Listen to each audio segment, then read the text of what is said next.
I have to say to my body, stop. Even if you don't fall asleep, this is what I've said to myself for many years. Even if you don't fall asleep, laying here with eye patches on in the dark, with one hand on my heart and one hand on my solar plexus and breathing gently, that is restorative. Now, 8 times out of 10, I'm asleep in 15 minutes. Sometimes I'm not. But I remember in the time where I was listening to a gazillion meditations to help me sleep, this one meditation said, patiently waiting for sleep is more restorative than trying to get up and do something, than trying to like worry about how much sleep you're going to get. Be patient with yourself.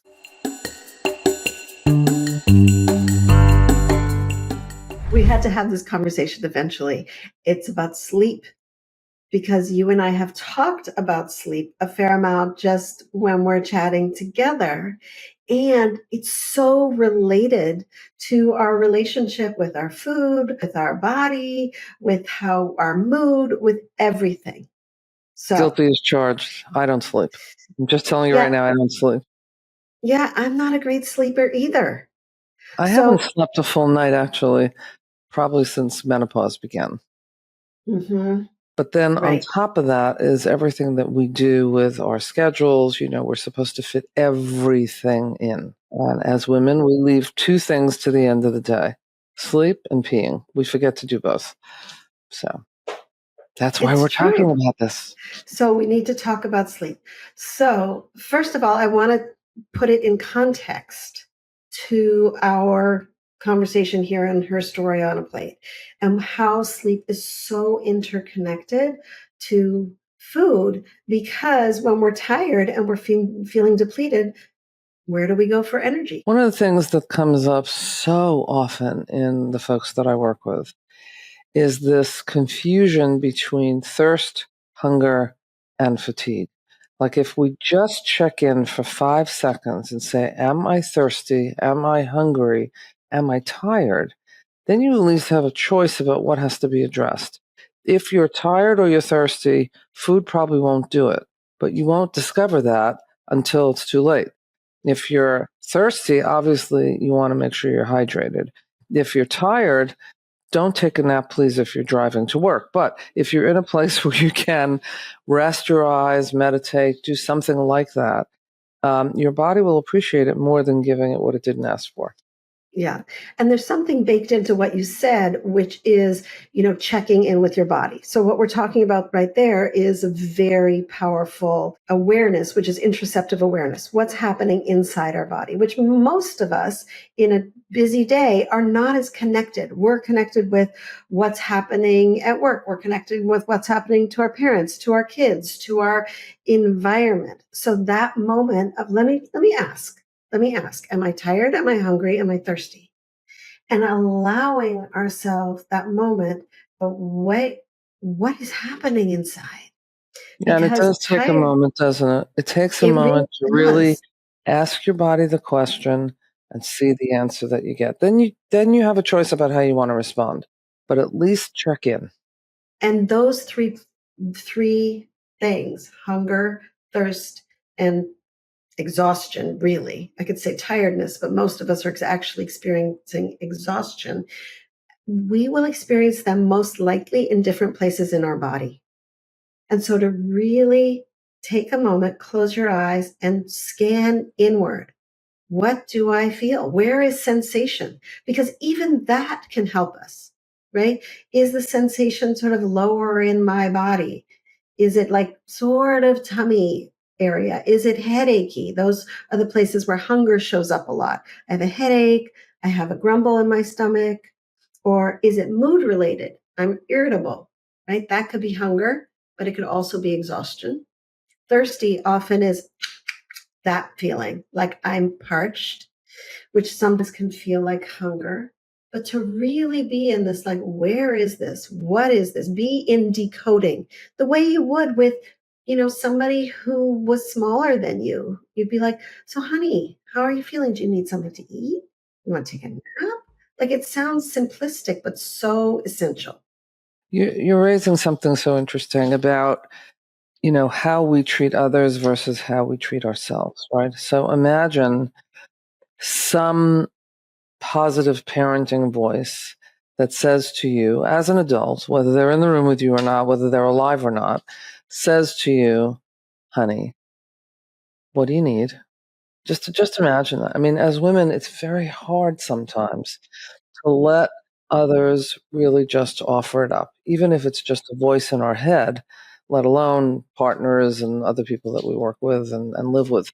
But to imagine, whatever is that safe, either maternal, parental, caregiving voice that says, honey, take a moment. What do you need? Are you hungry? You're tired? Are you thirsty? Right? And it sounds like we're putting a lot of emphasis on this, but we are, because I really think we confuse the cues all the time. And so, in our efforts to do everything, and I think I've mentioned this before, I remember seeing Gloria Steinem at a conference maybe over a decade ago. She was just ridiculously compelling. And one of the things she said, and I'm paraphrasing obviously, was, when I said that women can do anything and everything, I didn't mean they had to do it all at the same time and all at once. You're allowed to have multiple roles, but you don't have to do everything at the same time. We tend to fit it all in. Our role as professionals, as parents, as partners, as siblings, as friends, we put everything first in the same pot. So it's time to just take a moment. I mean, listen, hopefully if you're listening to this podcast, that you have a moment right now to listen in a way that isn't while you're doing 17 other things. Maybe it's while you're taking a walk. Maybe it's while you're just sipping on a cup of something warm, whatever it may be. But just to allow yourself the time. Jennie, I want to loop back to that gentle voice, right? Because that gentle voice can bring us to a place of supporting ourselves to sleep. Because if we had a small person in our household, we would likely say, honey, it's time to go to bed. Get off the sofa, put down your electronics, go wash up, and lights out. We would not say, okay, stay on the sofa until you're completely exhausted, then try to go wash up, then hold onto your phone for another half hour until it drops out of your hand because you're so tired and you've fallen asleep with lights and sound on. We would not do that. Guilty. Right. Guilty. Okay. Right? So, how to be that supportive voice, that supportive presence for ourselves when it comes to sleep. And this is the section I want to get into, is why sleep is so essential. So, Jennie, would you kick us off? Because I feel like we need reminding of why we need to give this to ourselves. Well, sure. I mean, so let me start with this. There are so many studies out there right now that are talking about really what is key to a longer lifespan. So there's even this discussion about health span versus lifespan, right? It's not just how long can I hang around, but in what shape do I want to be when I hang around? So that's really health span. How do I get the highest quality of life? And, it seems that there are three things that really are the most common factors, right? One is community. Having people in your life that you can count on, that you feel a part of. The second has to do something with genetics. The third is sleep. People who wind up having longer and healthier lives make it a priority to get sleep. Now, if you're of a certain age and you're listening to us and thinking, well, all right, now I'm screwed because look how long I've taken not to do that, it's never too late. I'm here to tell you that it's never too late. And, for some, sleep feels like lost time. It isn't. It's cell restoration. It's brain reorganization. It actually has, and I think this is something that appeals to most people. It has an impact on metabolism because our hunger hormones are suppressed while we're sleeping. And so sleep deprivation, you can imagine, dysregulates your hunger cues.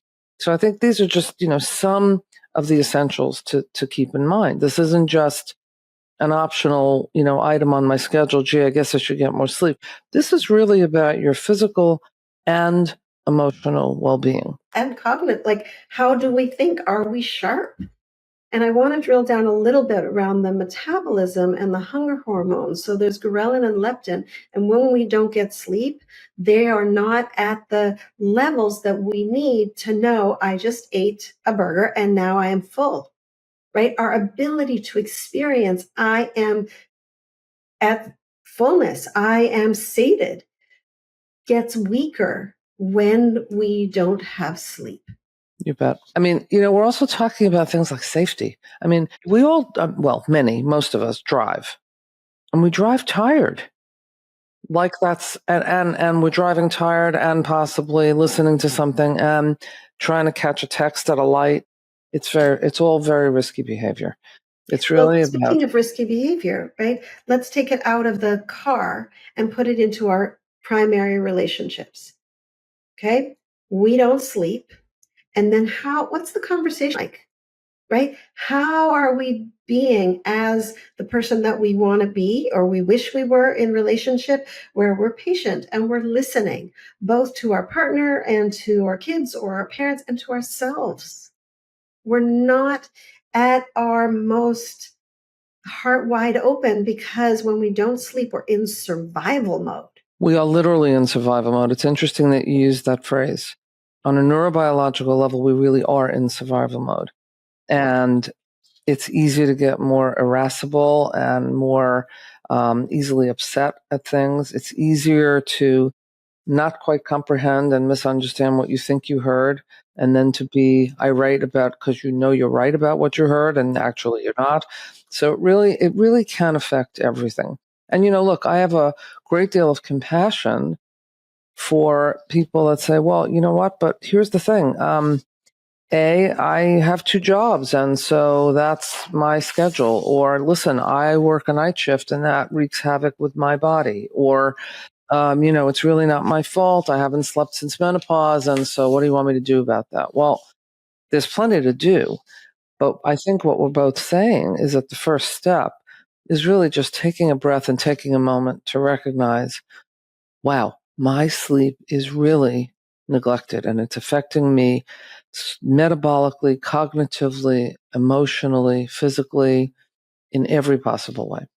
And I deserve to put my attention and my focus on sleep. I deserve to take whatever the time is or get the support that I need or bolster all the systems that I know, because we all know a lot of the things, right? We all know stop drinking caffeine after 1. We all know make it dark in our room. We all know put away the electronics, right? There's basics that we know. But what else? Are you doing the basics? Right? And then what else are you doing? Because there's been a time recently that I've been having these wild dreams and getting up in the night and then sort of a little wired and not able to sleep. And so the tendency is, let me pick up my phone. Mm. And I noticed those choice, nights, right? Worst possible choice, right? Just game over. And so what I've been doing is, no, don't pick up your phone, pick up your eye patches. And for me, eye patches, just the kind that just lay on your eyes, the little strap in the back that are a little bit puffy, to me, it's akin to putting those little sheets on top of a bird cage and saying, okay, birdie, nighttime for you. It is dark. Because often, when am I waking up at like 4:30 when the sun is coming up? Oh, the sun's up. Oh, there's a little light coming in my room. I have to say to my body, stop. Even if you don't fall asleep, this is what I've said to myself for many years. Even if you don't fall asleep, laying here with eye patches on in the dark, with one hand on my heart and one hand on my solar plexus and breathing gently, that is restorative. Now, 8 times out of 10, I'm asleep in 15 minutes. Sometimes I'm not.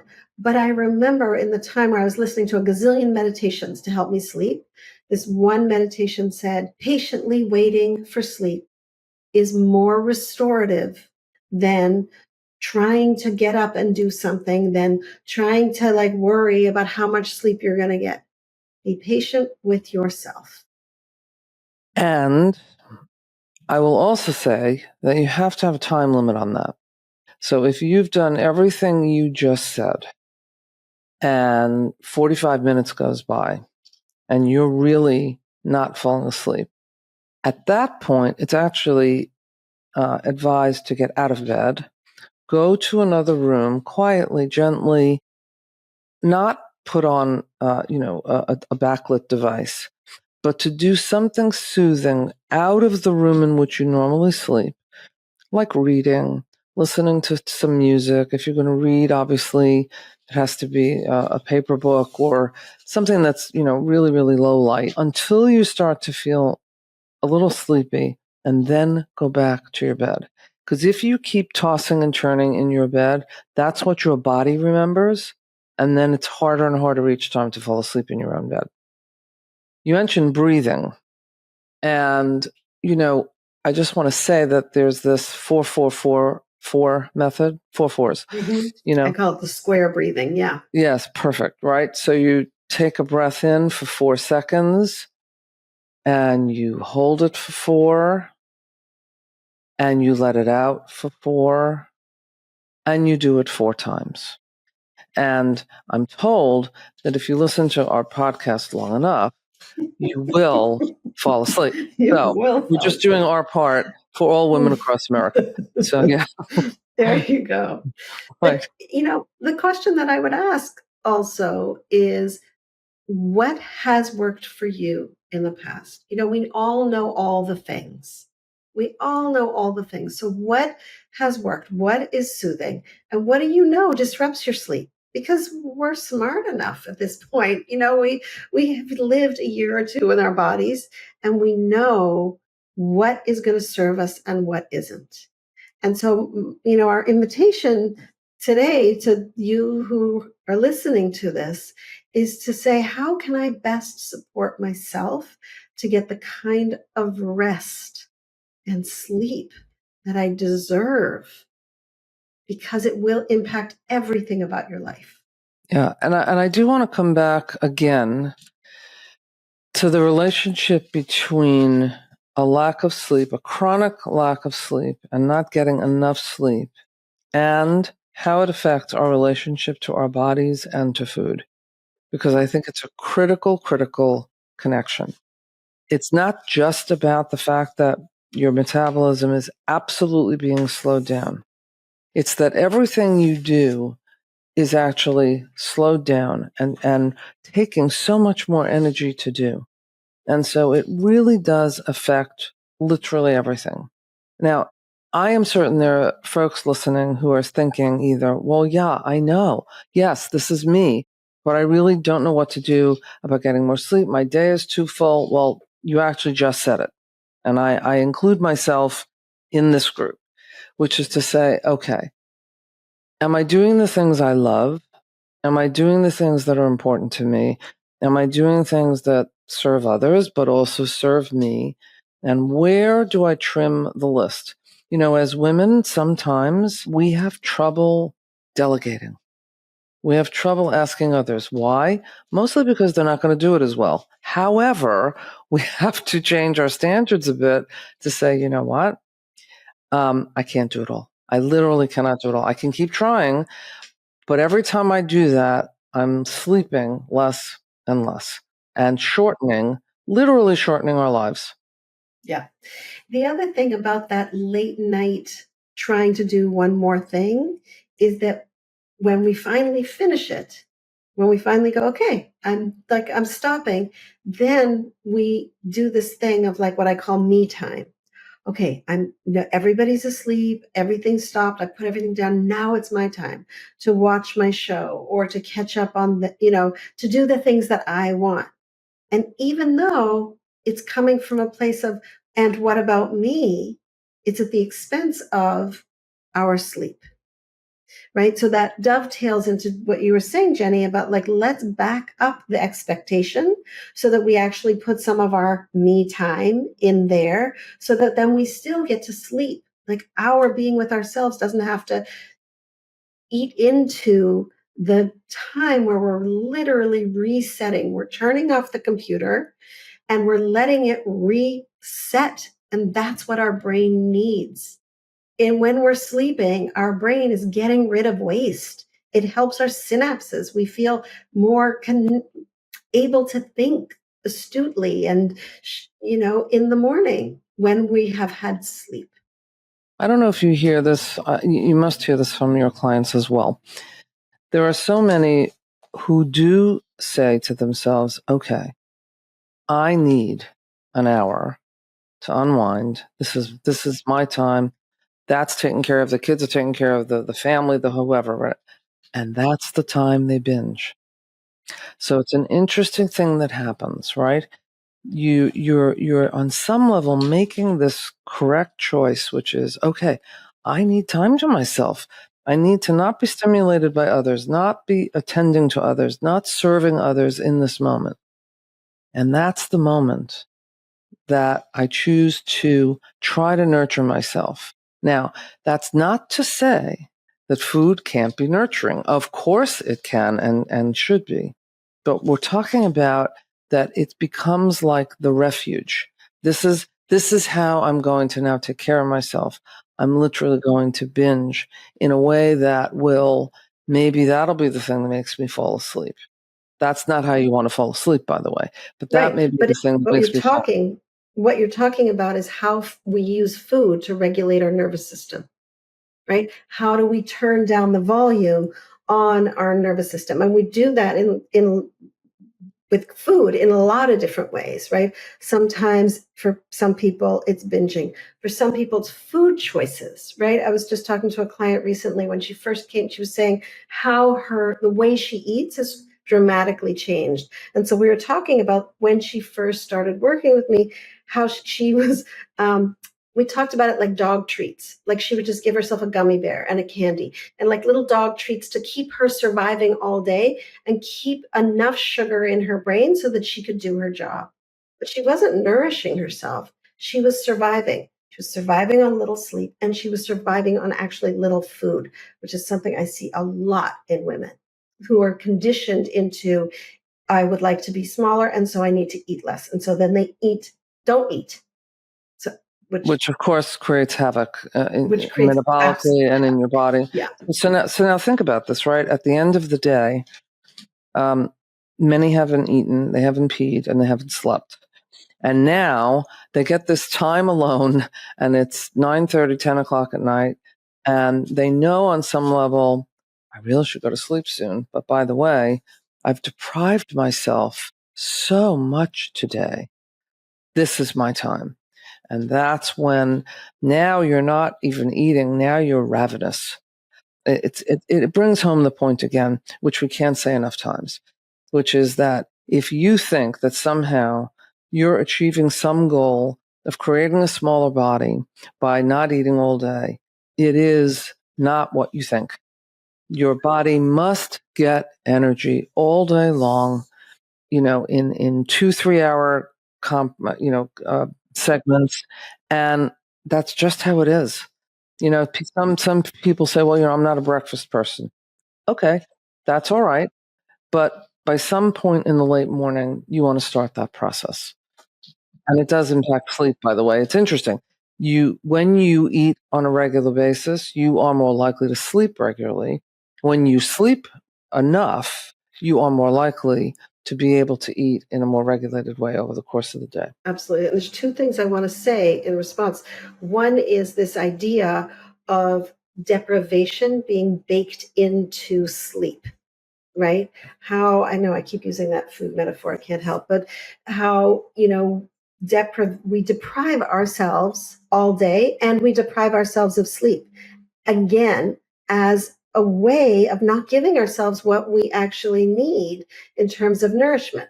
Which brings my second point, which is we're humans. Humans require food. That's a fact. We are humans. Humans require sleep. And so this whole idea that we can be superhuman and not eat and not sleep is not based in reality. And I would add one more thing to that, which, is this idea of what I'm going to call body movement. I didn't say exercise. I said body movement. This isn't in order to, it isn't because I have to, it isn't because I'm supposed to. It's because our bodies are meant to move. Whatever that means for you, if you can walk 10 minutes a day, walk around the block 3 times, it doesn't matter what it is. I promise you, you will sleep better. And I promise you that if you sleep better, everything else actually works better. But body movement, no matter how much or little, unless it's too much, really does affect sleep in a very big way. And we're talking about 3 basic needs, right? Our body is designed to move. Our body is designed to sleep. Our body is designed to eat. This is how humans function. And we, even though we're women, we still have a body that needs those things, right? It's coming back to this place of we have needs and we deserve to meet those needs in the most compassionate, caring, supportive way we can. And if that's hard, then you need to get support. You can't be all the things all the time. And if that's hard, get help. And if you say, well, you know what? I give so much to others. I just don't have anything left by the time I get to me. I suggest you reapportion. I suggest you look at that list of the people and the things that you give all of your time and energy to all day long and somehow leave some more for you. I mean, I think that's a critical piece. There's a lovely book called The Sleep Revolution, which is, and it says The Sleep Revolution, Transforming Your Life One Night at a Time. I can't recommend it hardly enough. It really talks about the kinds of things that we're talking about, but it sort of is a sort of step-by-step way to do it if you're someone who needs, that kind of guidance. It's a very good resource. So in rounding this out, what are our takeaways today? One is, for sure, even if you know you are someone who doesn't get enough sleep, don't write it off. Don't say, well, when I retire, or, oh, well, when I can, or, oh, I know, I'll sleep on the weekends. I'll catch up on the weekends because I can't sleep during the week. It doesn't work that day, if only. It does not work that way. It's not a bank. You can't deposit and take it out when you need it.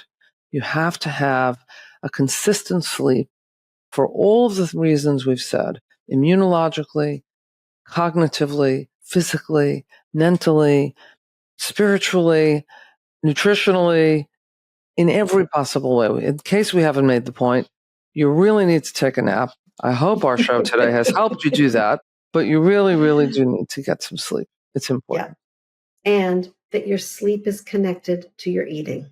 And so if you have no other reason beyond, I want to have a different relationship with food, then that's a good reason to sleep. There are a million reasons to sleep, but if you're listening to this podcast because I'm looking for a more supportive and caring relationship with my own body and food, that's a good enough reason to sleep. Jennie, thank you for this conversation.